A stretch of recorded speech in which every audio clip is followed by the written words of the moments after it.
Siang buat sahabat-sahabat di mana saja berada, dari Sabang sampai Merauke, dari Pulau Yangas hingga Pulau Rote. Kita ketemu lagi ya bersama Anak Medan Bersuara.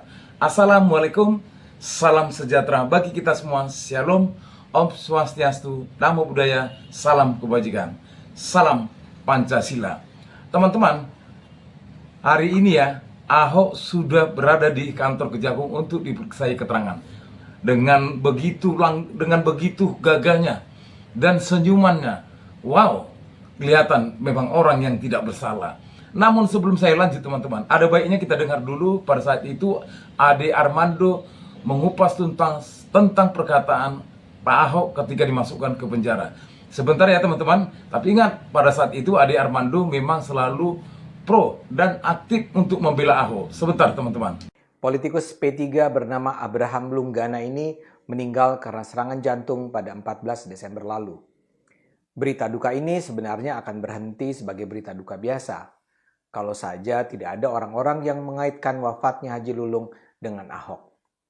Loh, kata Anda, kenapa Ahok? Penyebabnya sederhana. Haji Lulung adalah orang terakhir dari sejumlah nama yang dianggap bertanggung jawab atas dipenjaranya Ahok pada 2017 yang lalu, yang dalam 2 tahun terakhir meninggal dunia. Sebelum Haji Lulung ada Tengku Zulkarnain, Ustadz Maher, dan Ustadz Arifin Ilham. Mereka adalah para tokoh yang pada 2016-2017 lalu berada di jajaran terdepan para penggugat Ahok. Dan mereka kini sudah meninggalkan dunia. Sebagian orang menganggap mereka sebagai korban sumpah Ahok. Yang disebut sebagai sumpah Ahok adalah kalimat yang dilontarkan sang mantan gubernur DKI pada saat ia dinyatakan bersalah dan divonis penjara 3 tahun atas tuduhan penistaan agama pada 9 Mei 2017. Ketika itu dengan bergetar Ahok mengatakan, "Percayalah, sebagai penutup, kalau Anda menzalimi saya, yang Anda lawan adalah Tuhan yang Maha Kuasa, Maha Esa. Saya akan buktikan satu persatu dipermalukan. Terima kasih," katanya. Sudah paham kan? Jadi Ahok juga tidak akan menginginkan hal yang seperti ini. Tetapi pada umumnya ya, yang selalu menghujat Pak Ahok itu, ya katakanlah kualat lah istilahnya ya. Tapi boleh dikatakan ini supaya didengar juga si Andre yang kemarin ya, dimana dengan gagap gempitanya menyatakan ngapain mengundang Ahok di sini, nanti kita malah bahkan apa katanya? Bahkan Ahok itu tidak punya bukti, tidak punya data. Tapi kau ingat Andre, sebelum terjadi, lihat, ada selentingan ya informasi katanya bagi-bagi amplop pada saat Pertamina dipanggil di kantor DPR RI ya, Komisi 6 kalau tidak salah. Dan katanya Andre menyikapi bahwasanya itu bukan amplop bagi-bagi uang. Tapi, ya lucu lah.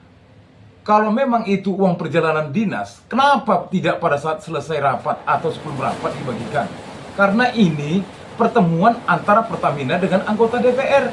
Asumsi masyarakat pasti akan menyatakan hal yang demikian. Ada apa? Tapi sebelumnya, teman-teman, kita lihat dulu langkah Pak Ahok menuju kantor Kejaksaan Agung. Begitu gegap gempita dan menyatakan orang yang memang benar-benar tulus, bersih, dan ikhlas. Bongkar Ahok. Sebentar teman-teman.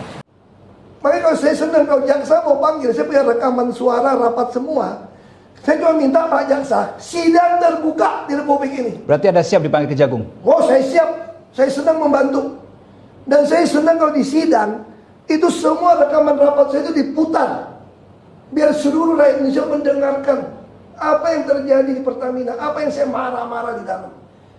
Kalau semua mesti sampai periksa minyak, penerimaan buku tulis, pembelian beras, mesti saya. Kalau itu ngapain ada ratusan ribu pegawai?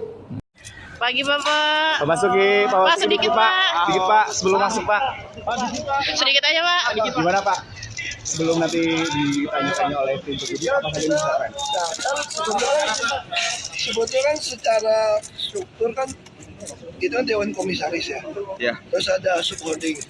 Tapi tentu saya sangat senang bisa bantu kejaksaan kalau apa yang saya tahu akan saya sampaikan. Pak Basuki sempat bilang ada data atau rekaman nanti yang dibawa hari ini. Data yang kami bawa itu adalah data rapat apa aja ya. Tapi nanti akan diserahkan nggak Pak? Kalau diminta kita kasih. Di bawah tadi Pak? Kan bukan punya hak saya, punya hak Pertamina. Nah, bagaimana? Semoga Andre mendengar apa yang diungkapkan oleh Ahok ya, Pak Ahok ya.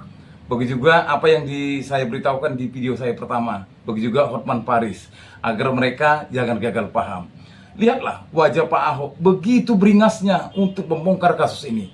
Dan begitu tegapnya jalannya dengan melangkah pasti di kantor Kejaksaan Agung untuk membantu Kejaksaan Agung membongkar perihal kasus korupsi yang terjadi di tubuh Pertamina. Karena bukan hanya 9 orang itu saja pelakunya, pasti ada tangan-tangan penguasa. Janganlah pion-pion yang dikorbankan seperti kasus-kasus yang lain, seperti PIK 1. Ya, lurah sama sekdanya yang dimasukkan, sementara yang lain belum tercapai. Begitu juga judi online. Ya, sudah kita paham kan? Jadi, ayo teman-teman, di akhir penghujung konten saya ini, mari kita sama-sama melihat dan melakukan proses penegakan hukum serta keadilan bersama-sama dengan Pak Ahok untuk membongkar kasus-kasus korupsi yang memakan uang rakyat begitu banyak. Salam perjuangan, merdeka, merdeka, merdeka. Hidup rakyat Indonesia.